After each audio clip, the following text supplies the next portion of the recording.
প্রথমেই বলি এই মেকআপ লুকটা আমার করা নয়, আমার স্টুডেন্টের প্র্যাকটিস ক্লাস। ওরা প্র্যাকটিস করছিল এবং ওদের প্রত্যেককে আমি নানান ধরনের হেয়ারস্টাইল দেখাই। তো যেহেতু ও খুব ভালোভাবে আমার স্টুডেন্ট ওকে সাজিয়েছে, তো আমি ভাবলাম ওর উপরেই একটু হেয়ারটা করে সবাইকে দেখিয়ে দিই। একদম রিয়েল ক্লায়েন্টকে যেভাবে তোমরা গিয়ে চট জলদি কালস এভাবে আউট কালস করতে পারবে। হ্যাঁ, রিসেপশন লুকে তো অবশ্যই করতে পারো, এবং বৃদ্ধি লুকেও খুব, মানে এটা বৃদ্ধি লুকেরই হেয়ারস্টাইল, খুব এখন ডিমান্ডিং চলছে এই ধরনের হেয়ারস্টাইলগুলো। যারা জানো না এই ভিডিওটা দেখে স্টেপ বাই স্টেপ করবে, অবশ্যই পেরে যাবে। একদম ফার্স্টে আমি 1 থেকে 01-এর একটু ওপর পর্যন্ত হেয়ার নিয়েছি। এখানে আরও ওপর পর্যন্ত হেয়ার নিয়ে লক করে দিলে তোমরা খুব ভালো হবে। যত বেশি হেয়ার নিয়ে তোমরা লক করবে তত তোমাদের টাইম অ্যাডজাস্ট হয়ে যাবে, কম লাগবে, টাইমের মধ্যে হয়ে যাবে। তো 6 নম্বরের ইউপিন দিয়ে ওই ছোট বানটা লক করেছি, এক্সটেনশন দিয়ে 4 নম্বরের বব পিন দিয়ে মারভেকে লক করেছি, এবং হার্ড স্প্রে অবশ্যই দেবে।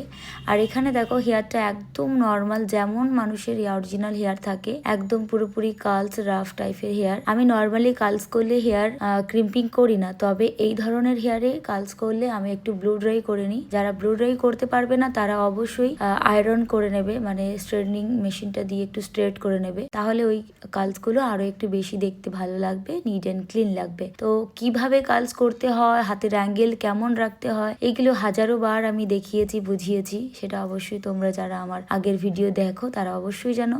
দেখো একদম 2 পর্যন্ত সেকশন নিয়ে প্রথমের কার্লসগুলো হয়ে গেছিল। এবার 2 থেকে 02 পর্যন্ত সেকশন আমি পাফের জন্য বের করলাম। পাফের শুরুটা কিভাবে করতে হয়, মিডিলে সি সেকশন নিয়ে ফার্স্টে একদম রুট ব্যাক কমিং করে ভালো করে হার্ড স্প্রে দিয়ে করতে হয় পাফের শুরুটা, তাহলেই পাফটা পারফেক্ট ভাবে হবে।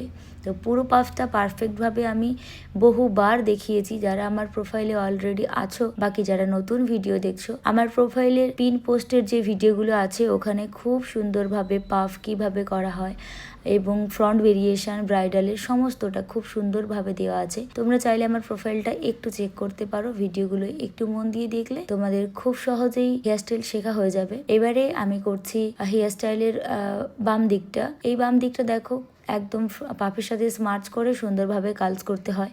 এই ফ্রন্টের কার্লসটা কিভাবে করতে হয় আমি বহুবার বহু ভিডিওতে দেখিয়েছি। আমার হঠাৎ করে মোবাইলের মেমোরিটা ফুল হয়ে যাওয়ার জন্য আমি ফ্রন্টের কার্লসগুলো দেখাতে পারিনি, তবে অবশ্যই আগে দেখিয়েছি, এবং আবারও যদি তোমাদের প্রয়োজন লাগে তো অবশ্যই আমাকে কমেন্ট করে দিও। আমি নেক্সট টাইম তোমাদের শুধুমাত্র ফ্রন্টের এই কার্লসগুলো কিভাবে করে আবারও দেখাবো। আর তোমরা যদি প্রত্যেকটা সেকশনে এভাবে ভলিউম পাউডার দিয়ে দিয়ে রুটে ব্যাক কমিং করো, তাহলে খুব অল্প সেকশনেও খুব সুন্দরভাবে রুট ব্যাক কমিং করা যায়, এবং খুবই সেটা দেখতে নিট অ্যান্ড ক্লিন লাগে। তো অবশ্যই তোমরা ব্যাক কমিং করার